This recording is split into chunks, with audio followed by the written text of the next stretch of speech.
আপুরা আমাকে কমেন্ট করেন যে আপু আমার বাচ্চার ওয়েট কম, আবার কেউ বলে আমার বাচ্চা খেতে চায় না। অনেক আপুরা বলে মিষ্টি হলে খায়, আবার মিষ্টি না হলে খাবার খেতে চায় না। তো রেসিপির সাথে সাথে আজকে আমি আপনাদের কিছু টিপসও দিব বা কিছু কথাও বলবো যেটা আপনার বাচ্চাদের জন্য ভালো হবে। আজকের রেসিপি হচ্ছে আমি সুজি রান্না করব। এজন্য আমি প্রথমেই একটা ডিম আর একটা মানে মিডিয়াম সাইজের মিষ্টি আলু সিদ্ধ করে নিচ্ছি। এই যে মিষ্টি আলুটা আর এই যে ডিমটা, দুটো জিনিসই কিন্তু অনেক অনেক হেলদি বাচ্চাদের জন্য। মানে হেলদি খাবারের নাম আসলে কিন্তু ডিম, তারপর মিষ্টি আলু, আরো বিভিন্ন ফল আছে যেগুলো নামের মধ্যে আসে। এখানে ১ কাপের মতো পানি নিয়েছি আর ১ টেবিল চামচের মতো হচ্ছে আমি সুজি নিছি। সুজিটা কিন্তু অ্যালার্জি জাতীয় একটা খাবার। এটা 2 ইয়ার্স এর পরে দিলেই ভালো। আজকে ১ম আমি শায়ানের জন্য সুজি রান্না করতেছি। যেসব বাচ্চাদের স্কিনে অ্যালার্জি আছে তাদেরকে সুজিটা ২ বছর পরে দেওয়াই আমি মনে করি উচিত হবে। আর যাদের বাচ্চাদের কোনো প্রবলেম নেই তারা একটু ট্রাই করে দেখতে পারেন। তবে আন্ডার 1 মানে 1 ইয়ার বাচ্চাদের না দেওয়াই ভালো। এটা মানে ১ বছর পর বা ২ বছর পর বাচ্চাদের দিলেই ভালো হয়। সুজি ছাড়া অনেক খাবার আছে। কিন্তু আমাদের দেশে দেখা গেছে যে বাচ্চাদের সবার আগে মানে খাবার নাম আসলে সুজি আসে। কেন আমি সেটা জানি না। অনেক কিছু আছে আপনারা পিউরি করে দিতে পারেন। যেকোনো ফল, সবজি, রাইসের সাথে একটু এড করে ৩ বেলা ৩ ধরনের খাবার কিন্তু পিউরি করে দেওয়া যায়।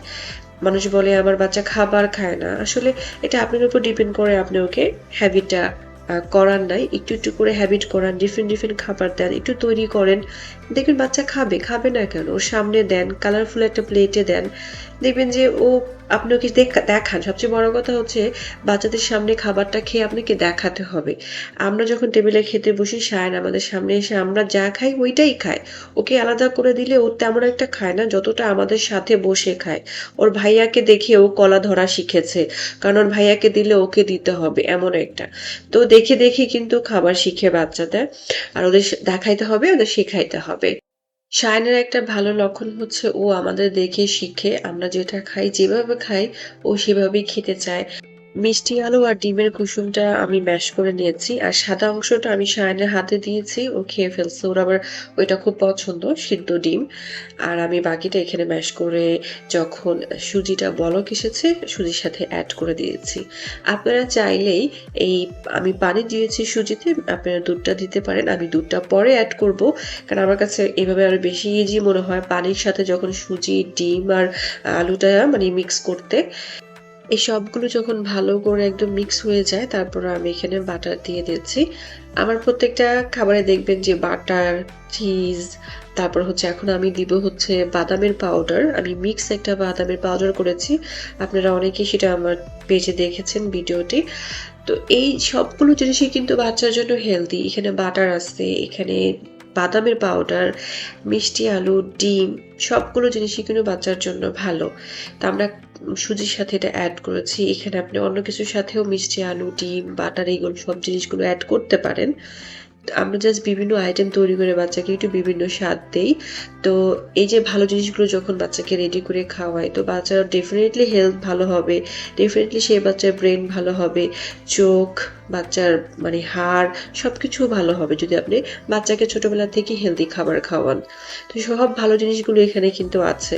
তো আমি এগুলোকে আবার একটু ভালো করে জাল দিচ্ছি, মিক্স করে নিচ্ছি। যখন পানিটা প্রায় শুকিয়ে গেছে তার মধ্যে এখন আমি দিয়ে দিচ্ছি হচ্ছে একটু দুধ। আর এই দুধটা দেওয়াতে এটার স্বাদ আরো ভালো আসবে। বাচ্চাদের জন্য যে দুধটা কত ভালো এটা আমরা সবাই জানি। প্রতিদিন বাচ্চাদেরকে মিনিমাম একবার হলেও দুধ খাওয়াতে হবে।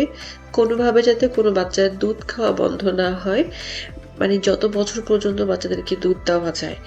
অনেক আপুরাই জিজ্ঞাসা করে আপু আমরা কি ফর্মুলা দুধটা রান্নার সময় দিতে পারবো? না, ফর্মুলা দুধ রান্না করা যায় না। ফর্মুলা দুধটা হচ্ছে রেডি টু ইট আর ওইটা আসলে অনেক ধরনের ভিটামিন দিয়ে তৈরি করা হয় বাচ্চাদের জন্য। এই জন্য ওইটা আর কুক করা যায় না। আপনারা ৬ মাস থেকে ১২ মাস পর্যন্ত বাচ্চাদেরকে যখন রান্না করবেন রান্নার শেষে ওই দুধটা আপনারা ঠান্ডা হওয়ার পরে একটু অ্যাড করে বাচ্চাদের দিতে পারেন যাতে খাবারটা আরেকটু টেস্টি হয়। এই তো সুজিটা যখন একটু ঘন হয়ে আসছে এখন আমি এটাকে তুলে ফেলছি কারণ ঠান্ডা হওয়ার পর এটা আরেকটু ঘন হয়ে যাবে।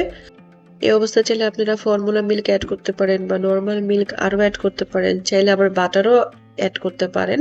তো এই ছিল আমার আজকের সুজির রেসিপি। আশা করি আপনাদের ভালো লেগেছে এবং আমার কথাগুলো। আমার ভিডিও নিয়ে আপনাদের কোনো কোয়েশ্চেন থাকলে আমাকে কমেন্টে জানাবেন। তো আজকে এখানে বিদায় নিচ্ছি। আবার দেখা হবে। সবাই ভালো থাকবেন। আল্লাহ হাফেজ।